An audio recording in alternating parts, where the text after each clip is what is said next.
And, my marriage was actually suffering. I had been distancing myself from my wife because I'd worked so much and I had personal brand. I kind of like wanted her to change. I was like, look, I'm doing all these great things. Why don't you do these great things too? And I wanted her to like stay busy and make friends. And all she wanted was my time and my attention and actually my presence and love. And I was so consumed with myself that I couldn't give that to her. And frankly, that's something that caused a pretty big rift in our marriage. And all the while I'm hiding my addictive tendencies because my wife had been previously married to an alcoholic. And, I made her a promise that I wasn't going to do that. Certainly the porn and the sex was not something that I was sharing. She was Christian. She is Christian. And that was definitely against her idea of what faithfulness in marriage was. And I was doing things like going to strip clubs. I mean, a lot of my story, but fundamentally I was living this wild double life. Okay. And I started feeling really guilty about it through the bulk of 2019. I made some horrible choices, did some things were out of integrity with my marriage. And I started wanting to like ease my conscience. So I started telling her about the porn and telling her about certain things, but not telling her all of it. And I hit a rock bottom. It was February 13th. And this was, 2020.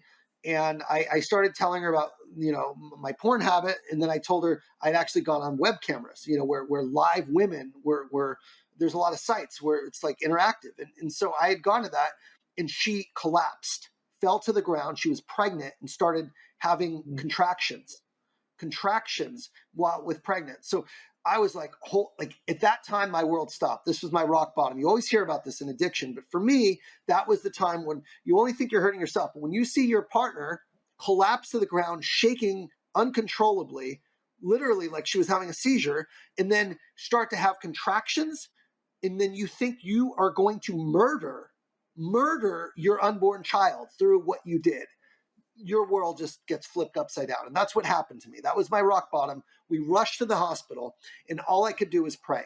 I hadn't been a religious person up to that point, but I started praying and I said, God, do not take this baby. I don't care what I need to do. I don't care, who I need to become. Please do not take this baby. I will do whatever it takes. And I'm so proud. I'm so proud of the man I am now versus, who I was then, because we get to the hospital, we get to the doctor, he puts on the ultrasound.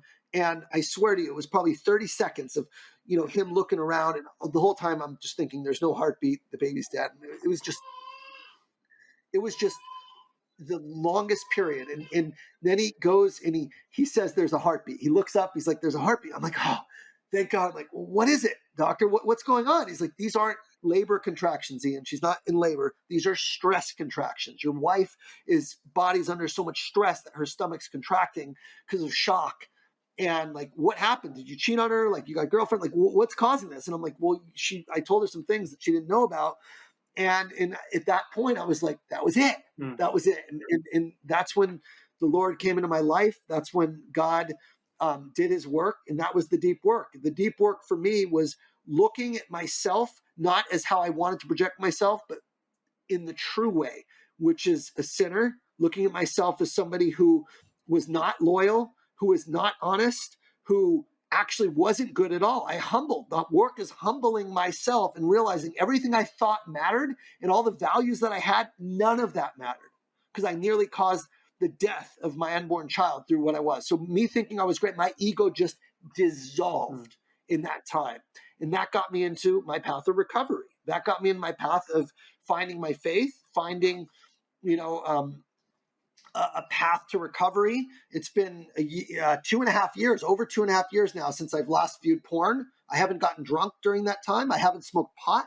So I've made some major changes. I got off Adderall, and it's only possible through my faith and through, frankly, the humility of realizing that all these things that I thought I wanted in life, none of it mattered if I wasn't a person who could look in the mirror and be happy with the person I am and live with integrity. And now I'm living a life of integrity where I have nothing to hide. I went through a process with my wife where I told her everything. I went through a full disclosure where I told her everything I'd ever done. That was a secret. And that was like truly, truly the most liberating, biggest weight off my shoulder. And you know what? I risked her leaving and losing my family, but it was the right thing because then it was her choice, knowing who I was, whether she wanted to stay or go, versus staying because of a lie or what she didn't know. Mm. And that's the work I challenge any man in a marriage to do. If you have secrets or things you've done, if you come clean, I wouldn't challenge you to do it if you've done some really, disingenuous or really, things that are out of integrity. Like, don't do it by yourself and just go tell her everything. Go get the help that I got. This was a gradual process. I had a therapist. I was in 12-step meetings, but fundamentally, the most free man in the world is the one with nothing to hide. And I truly do not have anything to hide with my wife anymore. And it's like the best feeling in the world, because she did leave and then she came back and she said, I want this to work. Mm. We have a beautiful 2 boys. And now I've done the work that is going to change the generational pattern that was in my family, coming from my grandpa to my dad to my brother to me. That work is now stopped with me, and my kids will have a man of integrity as a father and not someone who's living a lie. So yeah, that's the work that I'm referring to really find peace and fulfillment. Wow. Well, thank you so much for sharing, man, and just being willing to be so open. And obviously, you have nothing to hide with your wife. You have nothing to hide here on this podcast, and just share the story. I mean, it's so It's cool true. that, It's true, because yeah, that's right. It's right. It's like I don't mind sharing this because that's not who I am anymore. correct.